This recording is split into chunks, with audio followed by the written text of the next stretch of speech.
ਭਾਰਤੀ ਮੂਲ ਦੇ ਮੁੱਕੇਬਾਜ਼ Dylan Cheema England ਵਿੱਚ ਬਾਕਸਿੰਗ ਲਾਈਟਵੇਟ ਟੂਰਨਾਮੈਂਟ ਦੇ ਚੈਂਪੀਅਨ ਬਣ ਗਏ ਹਨ।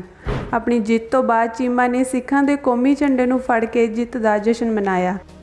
ਜਿੱਥੇ ਅੱਜਕੱਲ੍ਹ ਨਿੱਤ ਸਿੱਖੀ ਨੂੰ ਖਤਮ ਕਰਨ ਲਈ ਵਿਉਂਤਾਂ ਘੜੀਆਂ ਜਾ ਰਹੀਆਂ ਹਨ, ਉੱਥੇ ਅਜਿਹੇ ਨੌਜਵਾਨ ਸਿੱਖੀ ਤੇ ਸਿੱਖਾਂ ਦਾ ਨਾਮ ਉੱਚਾ ਕਰ ਰਹੇ ਹਨ। ਦੱਸਣਯੋਗ ਹੈ ਕਿ 25 ਸਾਲਾ ਪੰਜਾਬੀ ਨੌਜਵਾਨ ਚੀਮਾ ਨੇ UK ਦੇ ਸ਼ਹਿਰ ਕੋਵੈਂਟਰੀ ਵਿੱਚ ਹੋਏ ਫਾਈਨਲ ਮੁਕਾਬਲੇ 'ਚ ਰਾਇਲਨ ਚਾਟਲਰ ਨੂੰ ਮਾਤ ਦਿੱਤੀ ਤੇ ਬਾਕਸਰ ਸੀਰੀਜ਼ ਵਿੱਚ ਜਿੱਤ ਹਾਸਲ ਕੀਤੀ। ਚੀਮਾ ਨੇ ਸ਼ੁਰੂਆਤੀ ਕੁਆਰਟਰ ਫਾਈਨਲ ਦੇ ਪਹਿਲੇ ਦੌਰ ਵਿੱਚ ਓਟਿਸ ਲੁਕਮ ਨੂੰ ਹਰਾ ਕੇ ਬਾਹਰ ਕਰ ਦਿੱਤਾ ਅਤੇ ਸੈਮੀਫਾਈਨਲ ਵਿੱਚ ਸਕਾਟ ਮੈਲਵਿਨ ਨੂੰ ਮਾਤ ਦਿੱਤੀ। ਚੀਮਾ ਨੂੰ $40,000 ਦੀ ਇਨਾਮੀ ਰਾਸ਼ੀ ਨਾਲ ਸਨਮਾਨਿਤ ਕੀਤਾ ਗਿਆ ਹੈ।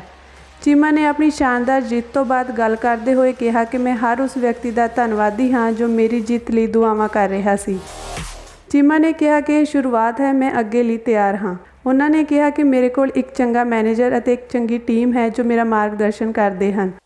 ਉਹਨਾਂ ਆਪਣੀ ਸਿੱਖ ਪਛਾਣ ਨੂੰ ਉਭਾਰਦਿਆਂ ਜਿੱਤ ਲਈ ਵਾਹਿਗੁਰੂ ਦਾ ਸ਼ੁਕਰਾਨਾ ਵੀ ਕੀਤਾ।